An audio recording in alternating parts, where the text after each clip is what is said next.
Welcome to Mahi media. Acid తో అల్లం వెల్లుల్లి పేస్ట్ తయారీ. ఇది చూస్తే ఇంకెప్పుడు బయట కొనరు. హైదరాబాద్ లో కల్తీ అల్లం వెల్లుల్లి పేస్ట్ విక్రయిస్తున్న ముఠా అరెస్ట్. నిందితుల నుంచి 1500 కిలోల కల్తీ పేస్ట్ స్వాధీనం. ఈ మధ్య కాలంలో ఇన్స్టెంట్ ఫుడ్ పై ప్రజలు విపరీతంగా ఆధారపడుతున్నారు. ఉద్యోగాల్లో బిజీగా ఉండడమే ఇందుకు కారణం.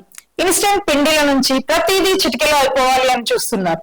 ఈ క్రమంలో వారు వాడుతుంది మంచిదా లేదా అన్న విషయం పట్టించుకోవడం లేదు. మరీ ముఖ్యంగా అల్లం వెల్లుల్లి పేస్ట్ చాలా వరకు బయట కొంటారు. దాన్ని తయారు చేయడం సమయంతో కూడిన పని కావడంతో బయట కొనేందుకే ఎక్కువగా ఆసక్తి చూపిస్తుంటారు. ఇలాంటి చిన్న విషయాల్ని ఆసరాగా చేసుకుని రెచ్చిపోతున్నారు నకిలీగాళ్ళు. ప్రజల ఆరోగ్యాన్ని లెక్క చేయకుండా లాభాలపై ఆశతో కల్తీ వ్యాపారాలకు తెరలేపుతున్నారు. తాజాగా టాస్క్ ఫోర్స్ అధికారులు నిర్వహించిన దాడుల్లో ఏకంగా 1500 కిలోల కల్తీ అల్లం వెల్లుల్లి పేస్ట్ ను పట్టుకున్నారు. సికింద్రాబాద్ ఓల్డ్ బోయినపల్లిలో కల్తీ అల్లం పేస్ట్ తయారీ కేంద్రంలో టాస్క్ ఫోర్స్ బృందం తనిఖీలు నిర్వహించారు. ఈ తనిఖీల్లో 1500 కిలోల కల్తీ అల్లం పేస్ట్ స్వాధీనం చేసుకుని 8 మందిని అరెస్టు చేసినట్లు task force DCP Y V S Sudheendra ఆదివారం తెలిపారు.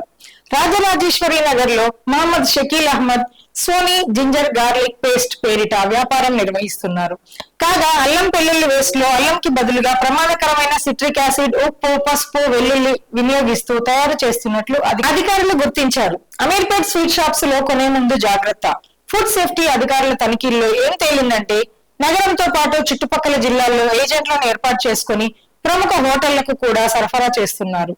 అలాగే ఆన్లైన్ లో కూడా విక్రయిస్తున్నారు. 3 సంవత్సరాలుగా సాగుతున్న ఈ కల్తీ వ్యాపారంపై ఫిర్యాదులు రావడంతో Boinpally inspector Lakshminarayana Reddy, task force inspector Saidulu తనిఖీలు చేపట్టారు. కల్తీ అల్లం పేస్ట్ 1500 కిలోలు, సిట్రిక్ యాసిడ్ 55 కిలోలు, 480 కిలోల నాసిరకం వెల్లుల్లిని పట్టుకున్నారు. అక్కడ పనిచేస్తున్న సమీర్ అన్సారీ, గుల్ఫార్జ్, ముక్తార్, రంజిత్ కుమార్, మోను కుమార్, బిల్వాల్ సాహ్, ఇనాయత్, మహేష్ కుమార్ లను అదుపులోకి తీసుకున్నారు. ఈ కంటెంట్ మీకు నచ్చిందని భావిస్తున్నాము. మళ్ళీ మరో కంటెంట్ తో మళ్ళీ కలుద్దాం. నమస్తే.